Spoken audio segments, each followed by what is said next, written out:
I came back from my business trip a week early to surprise them. A brand new BMW was in front of the house. Through the window I saw my wife dancing with her secretary, and my children laughing, as if nothing was missing. No one noticed I was there, but I understood everything. At dawn I changed the locks and cancelled the credit cards. A week later, "I'm glad to have you here. Follow my story until the end and comment the city you are watching from so I can see how far my story has reached. My name is Howard, and at 59 years old I thought I knew what my life was.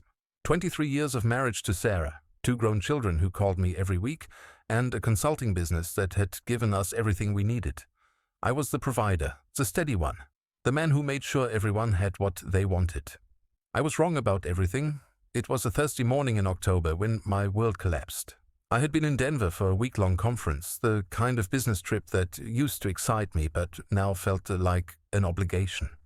The presentations dragged on. The networking dinners were filled with the same conversations I'd had 100 times before, and all I wanted was to get home to my family. The flight was delayed, then delayed again. Instead of arriving Friday evening as planned, I found myself driving up our street at 7:30 on Thursday morning, a full week early. I was tired, irritated by the airline's incompetence, but also excited to surprise Sarah and maybe take her out for breakfast before she started her day. That's when I saw it. A brand new BMW 7 Series sat in our driveway, gleaming silver under the morning sun. I slowed my Honda to a crawl, confused. Sarah drove a white Lexus, and neither of our children lived with us anymore. Jennifer was married and lived across town, and David was finishing his graduate degree in Chicago. Whose car was this? I parked on the street instead of pulling into the garage, some instinct telling me to be quiet. The house looked peaceful, normal. The same beige siding, the same red door, the same flower boxes Sarah tended religiously. But that BMW didn't belong. I grabbed my suitcase and walked toward the front door, fishing for my keys. That's when I heard it through the living room window, music playing and something else. Laughter. Multiple voices, all familiar, all happy. I stepped closer to the window, staying in the shadow of the large oak tree we'd planted when David was born. What I saw through the gap in the curtains stopped my heart. Sarah was dancing. At 7:30 in the morning, my wife of 23 years was dancing in our living room with a man I'd never seen before. He was younger than me, maybe 40, with dark hair and an easy smile. He spun her around and she laughed the way she used to laugh with me, back when we were young and everything felt possible. But that wasn't the worst part. The worst part was sitting on our couch, clapping and laughing, along with the music. Jennifer, my 28-year-old daughter, was there with her coffee mug, grinning like she was watching her favorite movie.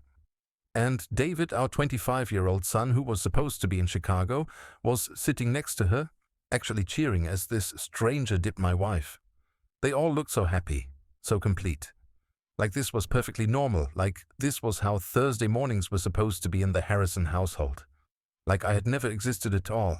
I stood there for what felt like hours, but was probably only minutes, watching my family enjoy themselves with a man I didn't know. The stranger said something that made Sarah laugh so hard she had to sit down. Jennifer got up to refill everyone's coffee. David was scrolling through his phone, probably choosing the next song. It was a family moment. Warm, comfortable, natural. And I wasn't part of it. My hands started shaking first, then my legs. I dropped my suitcase, and the sound seemed unnaturally loud in the quiet morning air. None of them heard it. They were too wrapped up in their perfect little morning, their perfect little family of 4. I picked up my suitcase and walked back to my car, my mind racing but somehow completely blank at the same time. I sat behind the wheel for a long time, staring at that BMW, trying to make sense of what I'd seen. Who was he? How long had this been going on? Did my children know their mother was having an affair? Of course they knew. They were sitting right there, laughing and clapping like it was the most natural thing in the world. The questions kept coming, each one more painful than the last. How long had I been the outsider in my own family? How many times had they done this while I was away on business trips? How many family gatherings had I missed that weren't actually missed at all? I drove to a diner 10 minutes from the house, ordered coffee I couldn't taste, and tried to think. The waitress, a woman about my age with kind eyes, kept refilling my cup and asking if I was okay. I must have looked as broken as I felt. "Rough morning?" she asked during her third refill. I looked up at her and almost laughed. Rough morning. If only it were that simple.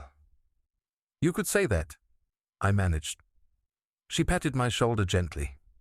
Whatever it is, honey, it'll work out. Things usually do. I wanted to tell her she was wrong. I wanted to explain that some things don't work out, that some betrayals can't be fixed with time and good intentions. But instead I just nodded and stared into my coffee. By 10 o'clock I figured they'd all be gone. Sarah would be at her yoga class, the kids would have left for wherever they were staying, and the stranger would be back to his own life. I could go home, pretend I'd just arrived, and figure out what to do next. But when I drove past the house, the BMW was still there. I spent the rest of the day driving around town, seeing places I'd lived near for 15 years but never really noticed. A park where young mothers pushed strollers. A bookstore I'd driven past 1,000 times but never entered. A small cafe where elderly couples shared newspapers and quiet conversations. I realized I didn't know my own neighborhood.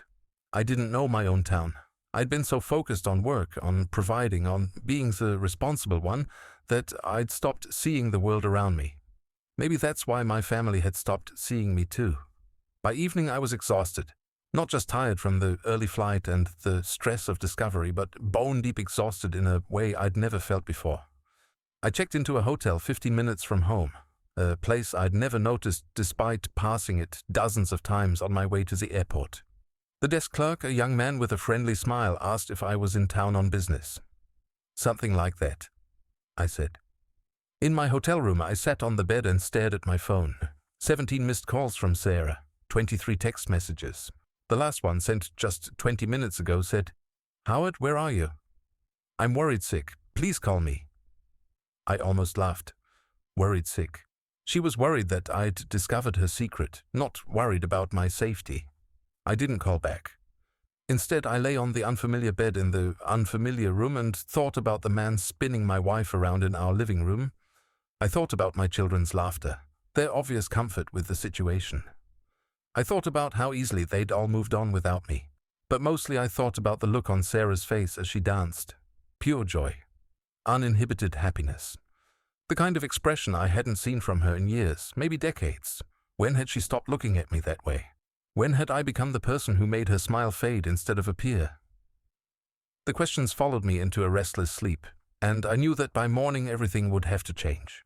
The next morning I woke up in that sterile hotel room feeling like a stranger to myself. The digital clock glowed 6:15, and for a moment I forgot where I was. Then reality crashed back the BMW, the dancing, my children's laughter, the sickening realization that I was completely alone in the world. I checked my phone. 34 missed calls from Sarah now. She'd stopped texting after midnight, probably assuming I was dead in a ditch somewhere. Part of me wished I was. Instead of going home, I drove to my office. It was Friday morning and the building was nearly empty. I'd always liked coming in early before the phone started ringing and the meetings began. Today I needed the silence to think. I sat at my desk and did something I'd never done before in 25 years of business. I opened my personal laptop and began investigating my own wife. Our joint bank account was the first shock. In the past 2 years, Sarah had made regular withdrawals I'd never noticed. $500 here, 1,000 there, always with vague descriptions like household expenses or personal items. I added them up and felt sick. $17,000, gone. Just like that. But it was the credit card statements that really broke my heart. Dinner reservations at restaurants I'd never been to. Hotel stays in the city while I was traveling. Shopping trips to stores I couldn't pronounce, buying clothes I'd never seen her wear. And then, 3 months ago, a charge that made me drop my coffee mug. Marcus Chen Personal Training Services, monthly package. $2,500. Marcus. So, that was his name. I spent the next hour searching for him online. Marcus Chen, 38 years old, certified personal trainer and life coach.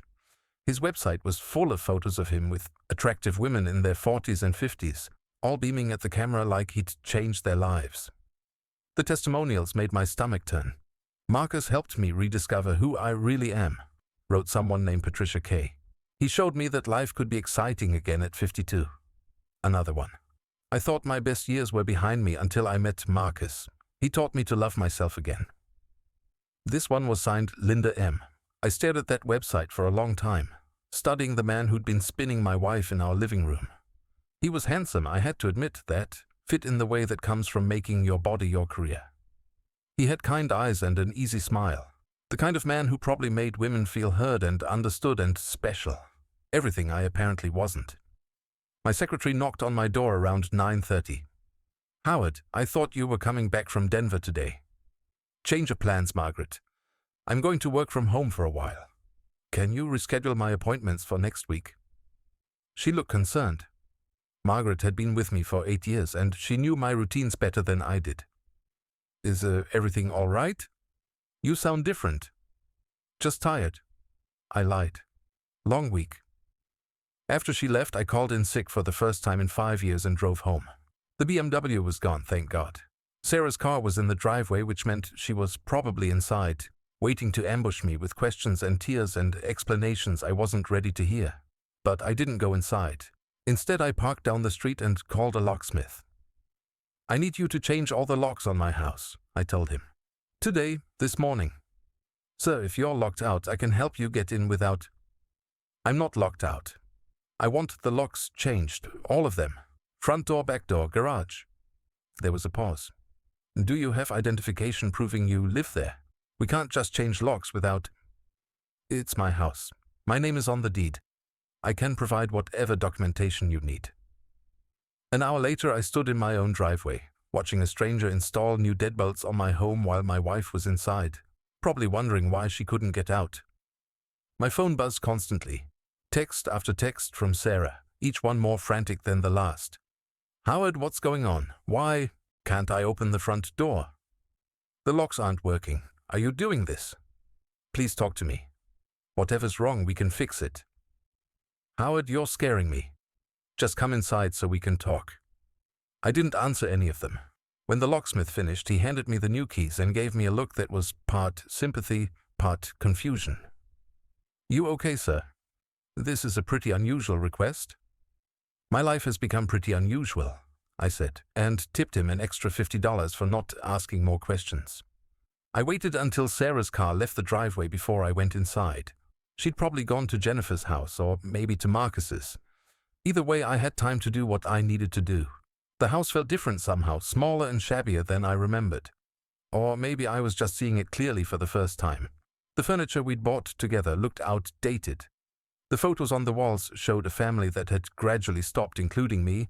Our recent pictures were mostly Sarah with the kids, or Sarah by herself. I went upstairs to our bedroom and opened Sarah's jewelry box, feeling like a criminal in my own home. Hidden under her earrings, I found them love letters, 3 of them written in handwriting I didn't recognize. The first one was dated 6 months ago. "My beautiful Sarah, last night was everything I've been dreaming about since we met. You deserve so much more than the life you're living. You deserve to feel appreciated, desired, loved completely. I can give you that if you let me. All my love, M." The second one was worse. "I know this is complicated because of the kids, but they see how unhappy you are with Howard. They want you to be happy. We all do. You've spent 23 years taking care of everyone else. Let me take care of you now. Forever yours, M." The third one, dated just 2 weeks ago, was the one that destroyed me. "Sarah, I'm tired of hiding. I'm tired of pretending. I know you are too. The kids already love me, and I love them like they're my own. We could be a real family, the kind Howard never gave you. You just have to be brave enough to take the leap. I'll be here to catch you. Always, Marcus. The kids already love me. I love them like they're my own." I sat on the bed I'd shared with Sarah for over 2 decades and felt something break inside me that I knew would never heal. It wasn't just that my wife was having an affair, it was that my children had chosen him over me. They'd looked at my marriage and decided Marcus was the better option. They'd watched their mother fall in love with another man and cheered her on. When had I lost them? When had I become the outsider in my own family? I remembered David's graduation from college 2 years ago. I'd been proud, taking pictures, trying to coordinate a family dinner afterward. But David had seemed distant, and Sarah had begged off, saying she had a headache. Jennifer had made an excuse too, something about her husband needing her home early. I thought, they were just busy. Now I realized they probably had plans with Marcus.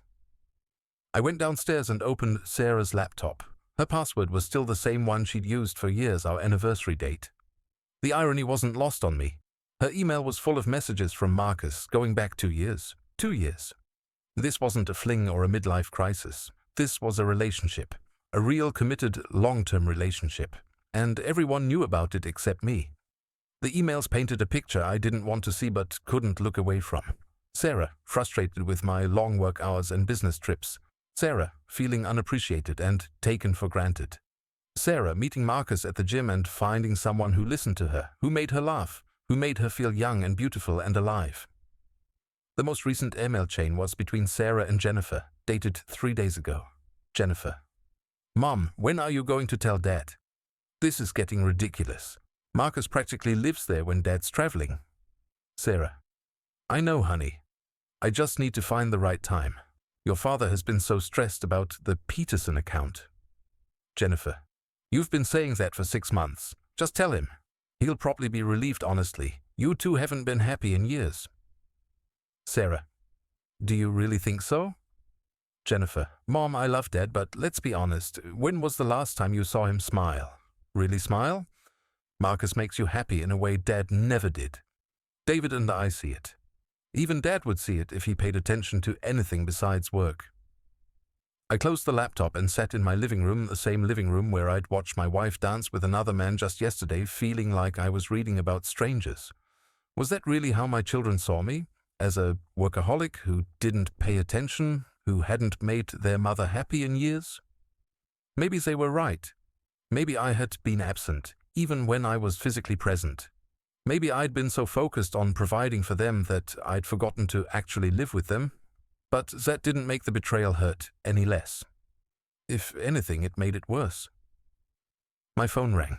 Sarah's picture flashed on the screen, our wedding photo from 23 years ago, when we were both young and hopeful and madly in love. I let it go to voicemail. By Saturday morning, I'd made my decision. No more hiding, no more pretending everything was normal. If my family wanted to play games, I'd play too, but I'd play to win. I drove to the bank first thing in the morning before Sarah could think to beat me there. 23 years of marriage meant 23 years of joint accounts, shared credit cards, and financial decisions made together. Or so I'd thought. Good morning, Mr. Harrison. The branch manager, Patricia Williams, greeted me with her usual professional smile. What can I help you with today? I need to understand all the accounts my wife and I have together. And I need to know about any accounts she might have opened. Independently? Patricia's smile faltered slightly. After 15 years of banking with them, she probably knew us well enough to sense when something was wrong. Is everything all right, Howard? This seems like an unusual request. Let's just say I need to get my financial house in order. It took 2 hours to go through everything. What I discovered made my blood run cold. 3 months ago, Sarah had opened a separate savings account and had been steadily transferring money into it. Not huge amounts, nothing that would trigger alerts or raise immediate suspicions. 500 here, 700 there. Always keeping it under 1,000 to avoid any automatic notifications to me as the joint account holder. The total was staggering. $38,000, nearly $40,000 that she'd quietly moved out of our joint savings without my knowledge. But that wasn't the worst part. Mrs. Harrison also applied for a credit card in her name only 6 weeks ago. Patricia explained, her voice carefully neutral. She listed her employment status as consultant and used your home address, but the card statements go to a P.O. box. My hands started shaking. How much credit did she get approved for? $25,000. I felt like I'd been punched in the stomach. Sarah hadn't worked outside the home in 15 years. She'd quit her job as a teacher when David started high school, saying she wanted to focus on being a mother and supporting my career.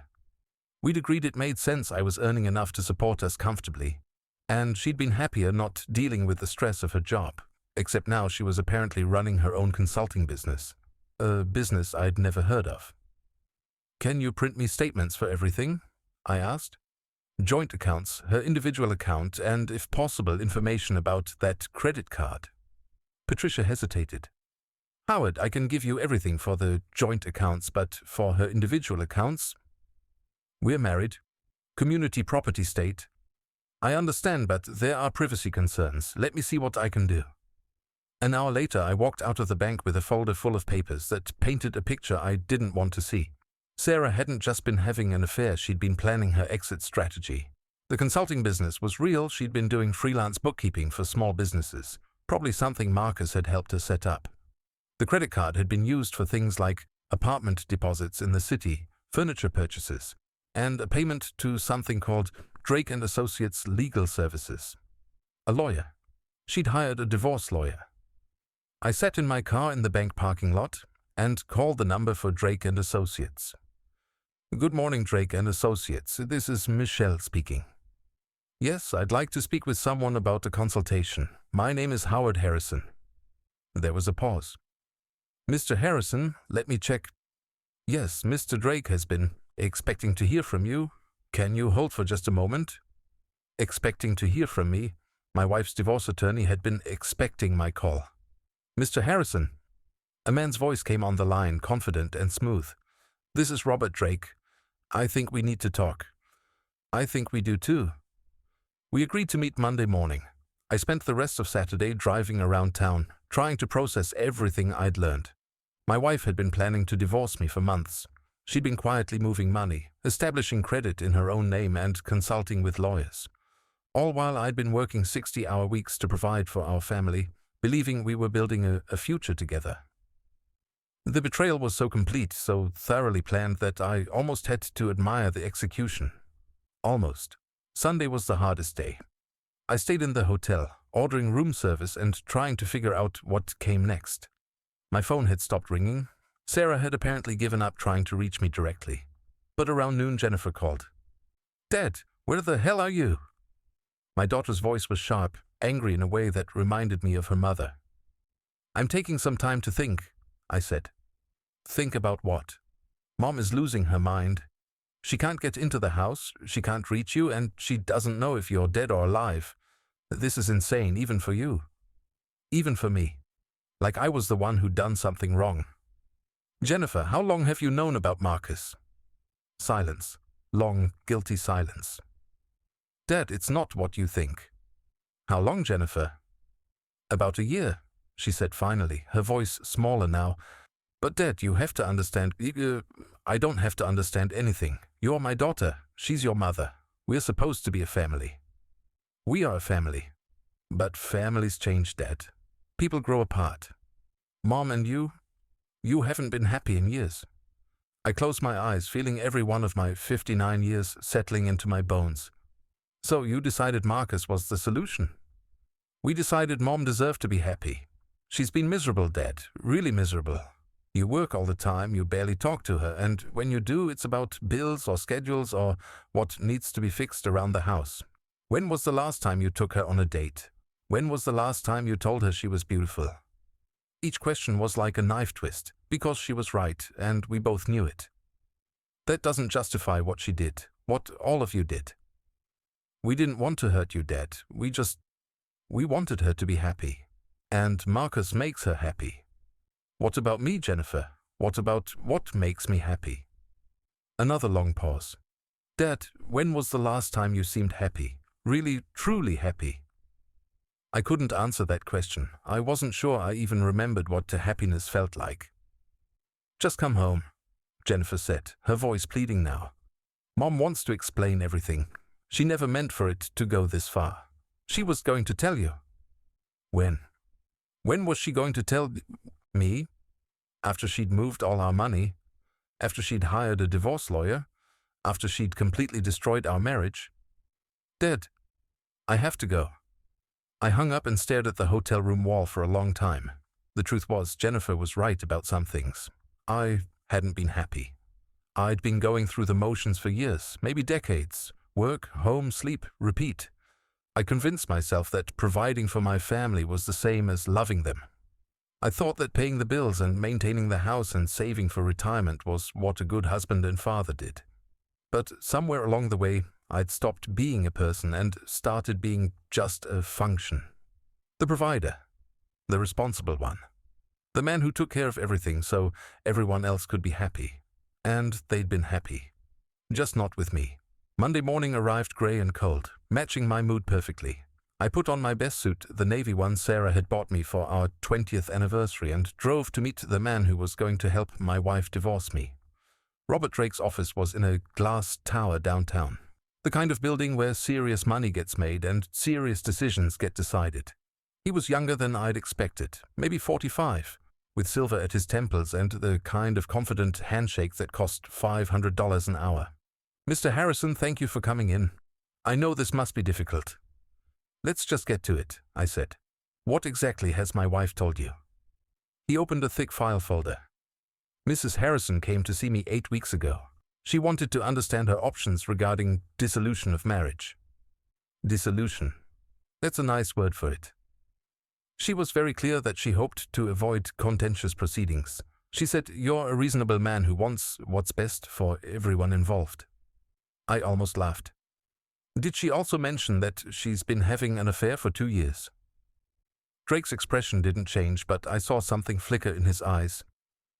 "Mrs. Harrison mentioned that the marriage has been struggling for some time and that both parties have grown apart. That's one way to put it." He leaned forward, his hands folded on the desk. "Mr. Harrison, I'm going to be straight with you. Your wife has asked me to prepare divorce papers that would give you a very fair settlement. She wants to keep the house, but she's willing to split all other assets 50-50. She's not seeking alimony and she's not trying to hide any marital property, except for the $38,000 she'd already hidden. And the credit card I wasn't supposed to know about. How generous of her. She also wanted me to tell you that she hopes this can be handled quietly, without involving the children more than necessary. She knows this is painful for everyone." I stood up, straightening my tie. "Mr. Drake, I want you to give my wife a message." "Of course." "Tell her I said no." "No to what, specifically?" "No to all of it. No to the quiet divorce. No to the fair settlement. No to keeping this away from the children. She made her choices. Now she gets to live with the consequences." I walked toward the door, then turned back. "And Mr. Drake, you might want to ask my wife about the $38,000 she's been hiding in her private savings account, just to make sure we're all being completely honest about marital property." The look on his face was worth every penny this was going to cost me. I had my own lawyer to find. I spent Monday afternoon in the office of Eleanor Rodriguez, the most aggressive divorce attorney in the city. She came recommended by my business attorney with the warning that she was expensive, ruthless, and exactly what I needed. "Howard," she said, after I'd explained the situation, "your wife has been planning this for a while. The separate accounts, the credit card, the lawyer consultations, this isn't impulsive behavior. This is strategy." "That's what I figured. But there's something else you need to know. I did some research after you called this morning." She opened a laptop and turned it toward me. "Your wife's boyfriend isn't just a personal trainer." The screen showed a series of news articles dating back 5 years. The headlines made my stomach drop. "Local woman loses life savings to fitness scam." "Personal trainer accused of elder financial abuse." "Gym employee under investigation for targeting wealthy clients." All the articles featured the same photo. Marcus Chen, looking exactly as he had when I'd seen him spinning my wife around our living room. "This man has a pattern," Eleanor explained, scrolling through the articles. "He targets married women with money, usually women who are going through difficult periods in their marriages. He becomes their personal trainer, then their confidant, then their lover, and eventually he convinces them to leave their husbands and give him access to their finances." I felt sick. "How many women?" "That we know of, 4 over the past 6 years, and those are just the ones who pressed charges." She clicked to another article, this one from 2 years ago. "Personal trainer sentenced to probation in financial exploitation case." "He was convicted?" I asked. "Minimal sentence. Probation, restitution, community service. The judge was lenient because his last victim refused to testify against him. She said she'd given him the money willingly." Jesus. "Howard, there's more." Eleanor's voice was gentle, but her words hit like sledgehammers. "I have a contact at the police department. Marcus Chen is currently under investigation again, this time for identity theft and credit card fraud. They think he's been using stolen personal information to open credit accounts." The room started spinning. My wife's credit card. When did she apply for it? 6 weeks ago. And who helped her with the application? I didn't need to answer. We both knew. Eleanor leaned back in her chair. Howard, I think your wife is being conned. And I think your children are caught in the middle of something much bigger than a simple affair. She was right. The pieces were falling into place, and the picture they made was uglier than I'd imagined. Marcus wasn't just stealing my wife, he was stealing her identity, her money, and possibly setting her up for criminal charges. What do I do? First, we protect your assets immediately. Then we gather evidence, and then we decide whether to save your wife or let her face the consequences of her choices. I spent the next 3 days playing detective. Eleanor had given me the name of a private investigator, but I decided to do some digging myself first. If my wife was in danger, I needed to know how deep the rabbit hole went. I started by driving past Marcus's apartment complex. The address was on his personal trainer certification, which I'd found through the state licensing board. It was a luxury building downtown, the kind of place that rented for $4,000 a month. For a personal trainer, that seemed ambitious, unless he had other sources of income.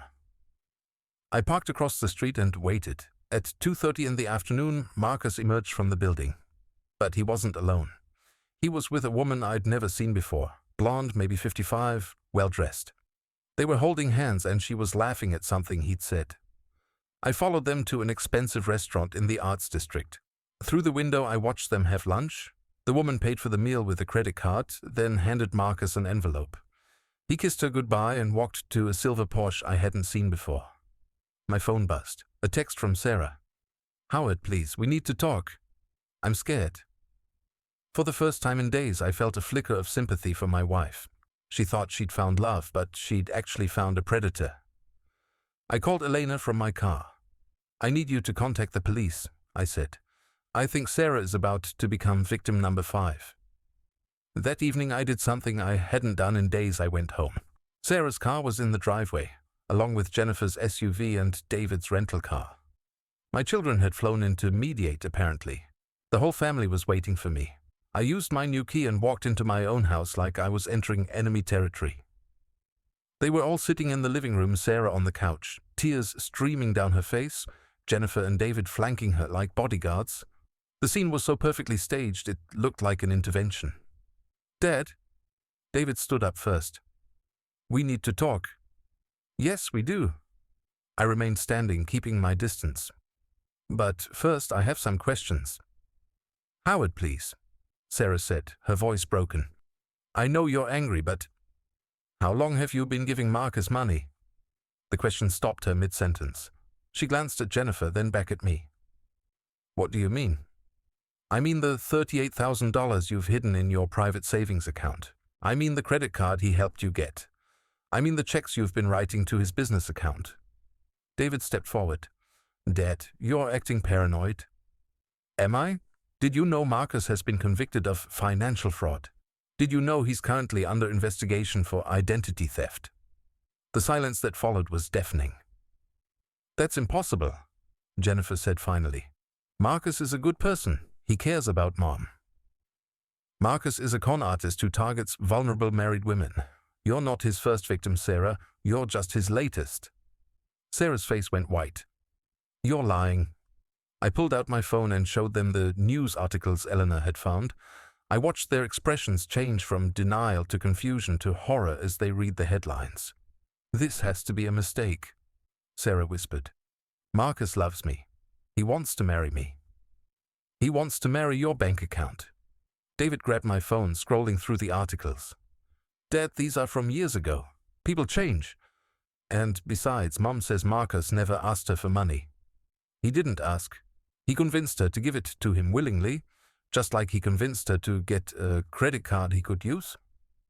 I don't understand, Jennifer said, looking between Sarah and me. Mom, is this true? About the money? Sarah was crying harder now, her hands shaking. He said we needed to start building our life together. He said the money was for our future, for an apartment where we could live together after the divorce. What apartment? I asked, though I was pretty sure I knew the answer. He found us a place downtown, a beautiful loft. He said he put down the deposit with his savings, but I needed to help with the first few months of rent while he transitioned his business. His business that doesn't exist. It does exist. He has clients. He trains women all over the city. Women he's stealing from. The fight seemed to go out of Sarah all at once. She collapsed back onto the couch, covering her face with her hands. Oh God! Oh God, what have I done? Jennifer sat down beside her mother, putting an arm around her shoulders. Mom, it's okay. If this is true, then you're a victim too. No, Sarah said, her voice muffled by her hands. I'm not a victim. I chose this. I chose him over my husband. I chose to lie and hide money and plan a divorce. I chose to betray my family. For the first time since this nightmare began, I felt something other than anger when I looked at my wife. I felt pity. Sarah, I said quietly, sitting down across from her, how much money have you given him in total? She looked up at me, her eyes red and swollen. I don't know. Maybe $50,000, maybe more. David swore under his breath. And the credit card? He's been using it for business expenses. The balance is around $18,000. Nearly $70,000. Gone. Dad, Jennifer said, her voice small. What do we do now? I looked around the room at my broken family. My wife who'd betrayed me but was now facing the consequences of her own poor judgment. My children who'd supported their mother's affair but were now realizing they'd helped her walk into a trap. The smart thing would be to walk away. Let Sarah deal with the mess she'd created. Let the police handle Marcus when they caught up with him. File for divorce and move on with whatever was left of my life. But looking at Sarah, broken and frightened and finally understanding what she'd lost, I realized something. I didn't want her to suffer any more than she already had. We're going to stop him, I said. All of us. Together. The next morning we sat around my kitchen table like generals planning a war. Sarah looked exhausted, her eyes puffy from crying. But there was something different about her now. The dreamy, infatuated look she'd worn for months was gone, replaced by grim determination. I feel so stupid, she said for the 10th time since we'd started talking. Mom, you're not stupid, David said, though his voice lacked conviction. You just trusted the wrong person. Jennifer was less charitable. How could you not see it, Mom? How could you give a man you'd known for 2 years $70,000 without questioning anything? Because I thought he loved me, Sarah snapped back, some of her old fire returning. Because I was lonely and unhappy, and he made me feel alive again. Because your father worked 80 hours a week and barely spoke to me unless it was about bills or schedules. She turned to me, her eyes blazing. I'm not making excuses, Howard. What I did was wrong, but let's not pretend our marriage was perfect before Marcus came along. She was right, and we all knew it, but right now we had bigger problems than our failed marriage. The question is, I said, what do we do about Marcus? Elena Rodriguez arrived at 10 o'clock sharp, carrying a briefcase and wearing the expression of someone who'd seen every kind of family disaster imaginable. First things first, she said, settling into a chair at our dining room table. Sarah, you need to call your credit card company immediately and report the card as stolen. But Marcus didn't steal it. I gave it to him. He obtained it through false pretenses. That makes it fraud. Call them now before he runs up any more charges. While Sarah made the call, Eleanor spread papers across the table. I've been in contact with Detective Morrison at the Financial Crimes Unit. They're very interested in talking to you, Sarah. You're the first victim who's come forward while the relationship was still active. What does that mean? Jennifer asked. It means we have a chance to catch him in the act, if Sarah is willing to cooperate. Sarah returned from making her phone call, her face pale. The credit card company said someone used the card this morning at a jewelry store downtown. $8,000. An engagement ring. He was buying an engagement ring for his next victim while still stringing my wife along. That son of a bitch, David muttered. Eleanor leaned forward. Sarah, Detective Morrison wants to set up a controlled meeting with Marcus. You'll wear a wire and they'll record him talking about the money, the future plans, all of it. I can't, Sarah said immediately. What if he finds out? What if he gets violent? He won't know. These devices are virtually undetectable, and you'll have backup watching the entire time. I studied my wife's face. Even after everything, she was still protecting him. Sarah, I said quietly, how many other women do you want him to destroy? That got through to her. She nodded slowly. What do I have to do?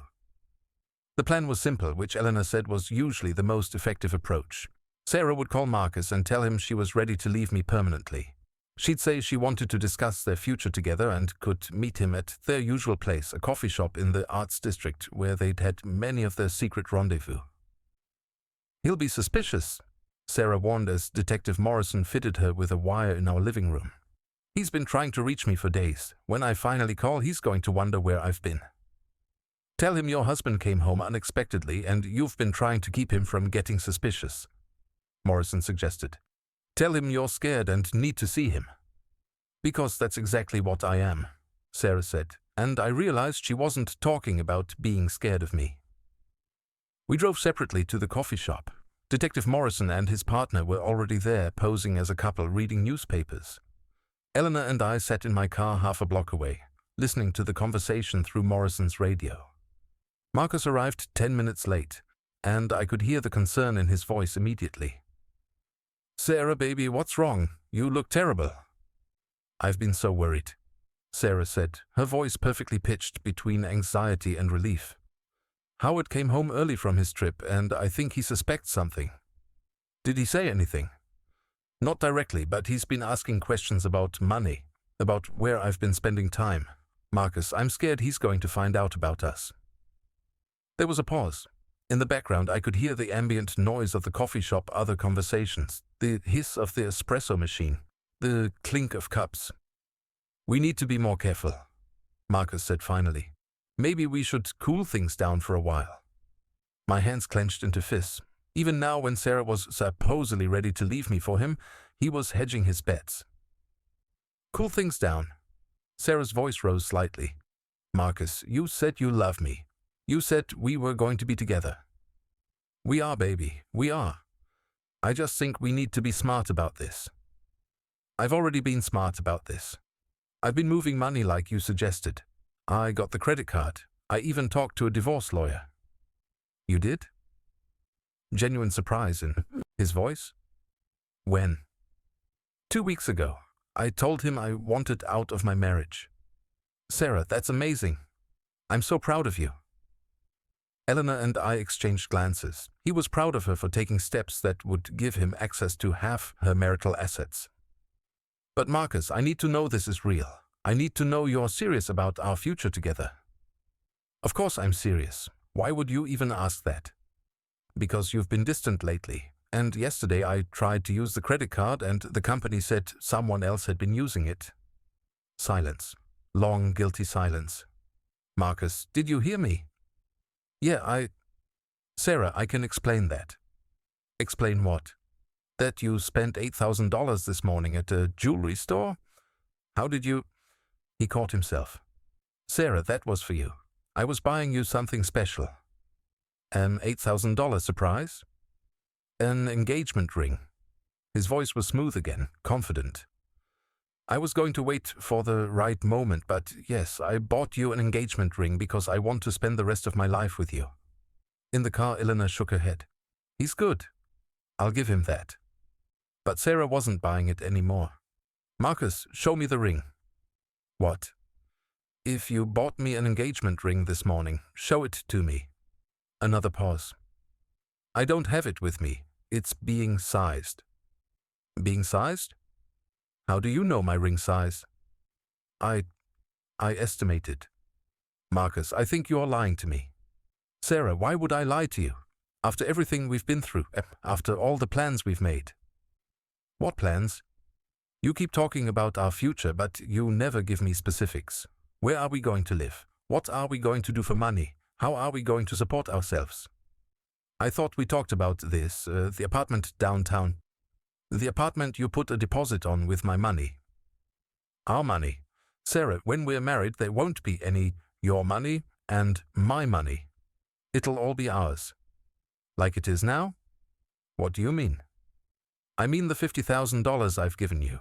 The credit card I got that you've been using. The consulting business you helped me set up that doesn't seem to have any actual clients. I could hear the panic creeping into Marcus's voice. Sarah, you're acting paranoid. This isn't like you. Maybe you don't know me as well as you think. Baby, listen to me. I love you. I know this is scary, leaving your husband, starting over. But we can do this together. I'm here for you. Are you? Because I called you 6 times yesterday and you never called back. I was with a client. You know how demanding my work schedule is. What client? Sarah, why are you interrogating me like this? What's gotten into you? I want to know who you were with yesterday when you couldn't return my calls. A client. A woman who's going through a difficult time in her marriage. Not that it's any of your business. Eleanor and I both sat up straighter. He just admitted to being with another married woman. What's her name? Sarah asked. I can't tell you that. Client confidentiality. Client confidentiality for a personal trainer? For a life coach. Sarah, you're being ridiculous. Am I? Marcus, how many other women like me do you have? What are you talking about? How many other lonely, unhappy wives are you helping through their difficult marriages? Sarah, I think you need to calm down. How many, Marcus? You're being paranoid and jealous, and frankly, it's not attractive. That was the wrong thing to say. Even through the radio, I could hear the ice in Sarah's voice when she responded. Not attractive. Marcus, I've given you $70,000. I've destroyed my marriage for you. I've alienated my children and risked my future. And you think I'm being unattractive. Sarah, I want my money back. What? You heard me. I want my money back. All of it. Right now. Sarah, that's not how this works. The money was for our future together. What future? You can't even show me an engagement ring you supposedly bought this morning. The ring is real, Sarah. I love you. Everything I've told you is true. Prove it. How? Marry me. Right now. Today. The silence stretched so long that Eleanor and I both thought we'd lost the connection. Finally Marcus spoke, and his voice was different now. Colder. More calculated. Sarah, I think you're having some kind of breakdown. Maybe you should go home to your husband and work through whatever this is. Maybe you should go to hell. I heard the sound of a chair scraping, then Sarah's voice again, louder now, addressing the entire coffee shop. Ladies, if there are any middle-aged married women in here, be careful of this man. His name is Marcus Chen, and he preys on lonely wives. He'll make you feel special and loved, and then he'll steal your money and disappear. Sarah, sit down. You're making a scene. I'm warning people about you, just like I should have been warned.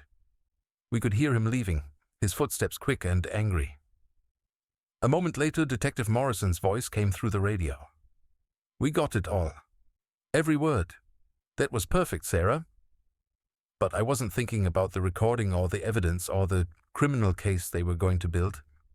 I was thinking about my wife, who'd just shown more strength and courage than I'd seen from her in 20 years of marriage. Maybe there was hope for us after all. 6 months later, I stood in the kitchen of our house making coffee for 2, watching Sarah tend to the garden through the window. She'd started gardening again after Marcus was arrested, something she hadn't done in years. She said she needed to put her hands in the dirt to grow something real after months of living in lies. Marcus Chen was sentenced to 3 years in federal prison for identity theft, wire fraud, and financial exploitation of vulnerable adults. The prosecutor said it was one of the most clear-cut cases she'd ever seen, thanks to Sarah's testimony and the recorded conversation. He'd been running the same con for almost a decade, targeting women like Sarah, women who felt invisible in their own marriages. Sarah lost most of the money she'd given him, but we recovered about $20,000 from accounts the FBI froze before he could move the funds offshore. More importantly, she'd helped put away a man who destroyed at least 6 other families that we knew of. The divorce papers that Robert Drake had prepared never got filed. Neither did the countersuit I'd asked Eleanor to draft. Instead, we went to couples therapy. Dr. Patricia Hawkins was a stern woman in her 60s who didn't believe in pulling punches. Our first session had been brutal. Howard, she'd said, you've spent 23 years being a provider instead of a husband. You're angry about Sarah's betrayal, but you checked out of this marriage years ago. Then she turned to Sarah. And you, instead of fighting for your marriage or leaving it honestly, you chose to have an affair and steal money. You both failed each other spectacularly. It wasn't the validation either of us had been looking for, but it was what we needed to hear. The therapy sessions were harder than anything I'd ever done in business. We talked about things we'd buried for years, my father's emotional absence and how I'd repeated the pattern. Sarah's fear of confrontation that made her sneak around instead of demanding what she needed from our marriage. We talked about how we'd both used the children as intermediaries instead of talking directly to each other. I stopped seeing you as a person, I admitted during one particularly difficult session. You became this role wife, mother, household manager. I forgot you were a woman with her own dreams and needs. Sarah cried during that session, but they weren't the angry tears I'd grown accustomed to. They were tears of relief. I stopped believing I deserved to be happy, she said. I thought my job was to make everyone else's life work, and I could just survive on whatever scraps of attention and affection were left over.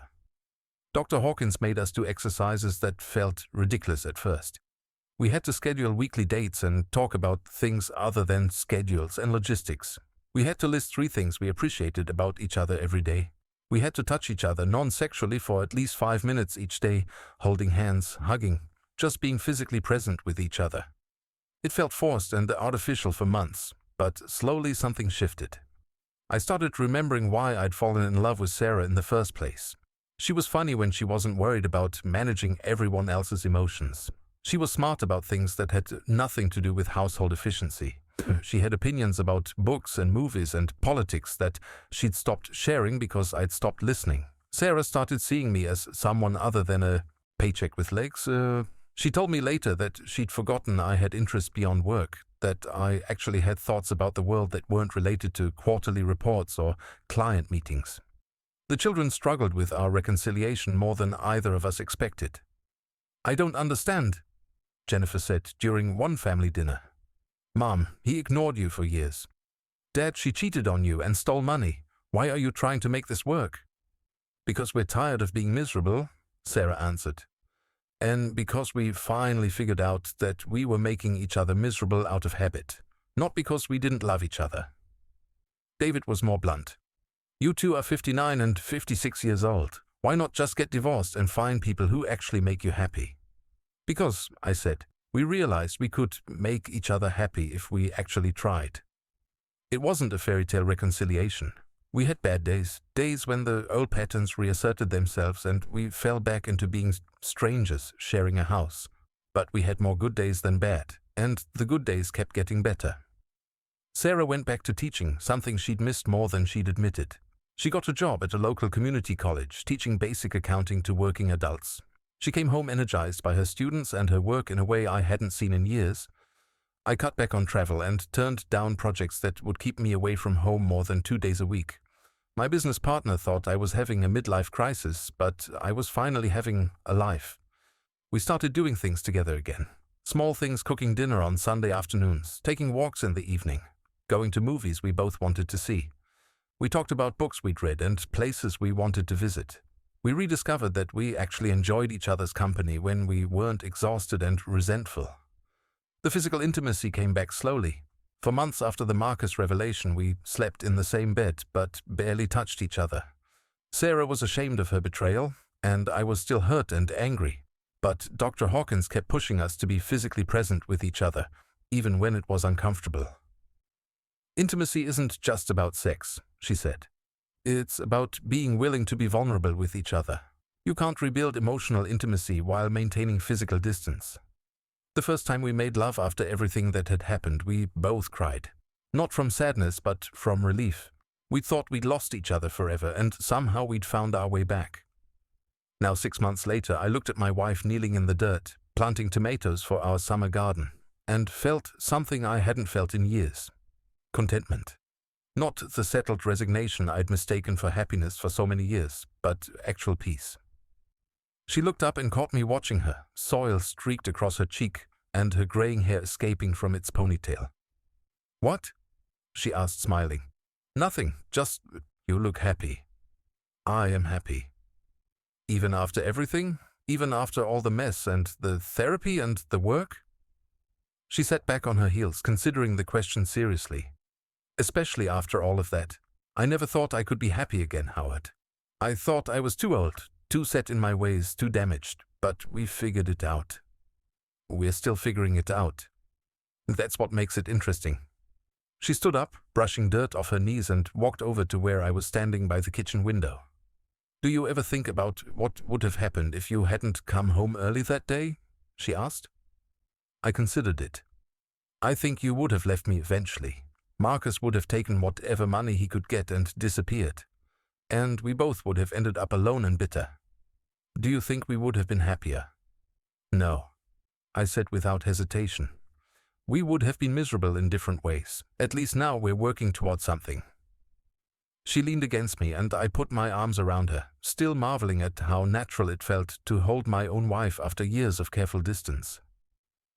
I'm sorry, she said quietly, for all of it, for the lying and the money and Marcus, for giving up on us without even trying to fix things first.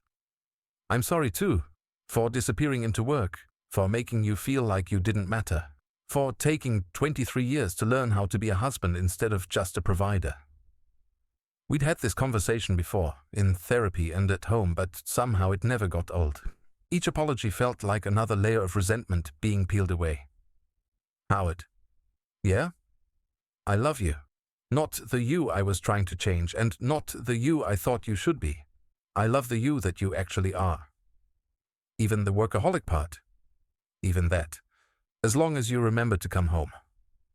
I kissed the top of her head, tasting salt and sunshine and the faint scent of the lavender soap she'd started using again. I'm home, I said. Finally. That afternoon we sat on our back porch drinking iced tea and planning our garden. Sarah wanted to try growing herbs this year, and I suggested we build raised beds to make the gardening easier on our aging backs. We talked about taking a vacation together, our first real vacation in over a decade. Sarah wanted to go somewhere with beaches and warm weather. I wanted to go somewhere we could walk and explore and talk without the distractions of home. We were different people than we'd been 6 months ago. Older, maybe wiser. Certainly more honest about who we were and what we needed from each other. Our children were still adjusting to having parents who actually liked each other, and sometimes I caught them looking at us with something between confusion and relief.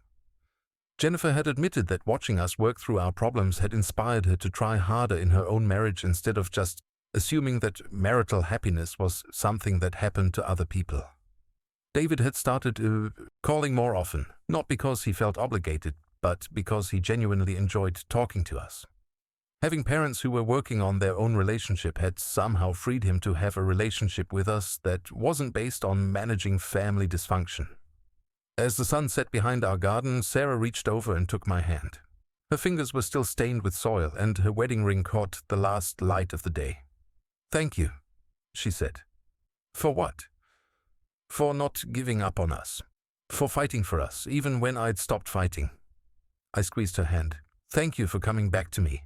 For choosing us over him. Choosing us over being miserable, she corrected. That was the real choice. We sat in comfortable silence as darkness fell around us. Two people who'd almost lost everything and somehow found their way back to each other. It wasn't the marriage we'd started with 23 years ago, but it was better. It was real in a way our young love had never been, built on honesty and choice rather than expectations and assumptions. I thought about Marcus sometimes, sitting in his federal prison cell, probably planning his next con for when he got out. He'd seen Sarah as a mark, a lonely woman ripe for exploitation. He'd never understood that what she really wanted wasn't romance or excitement or escape from her life. She'd wanted to matter, to be seen and valued and chosen every day by someone who knew who she really was. It had just taken us 23 years to figure out how to do that for each other. But we'd figured it out. And that, I thought as Sarah leaned her head against my shoulder, was worth everything we'd been through to get here.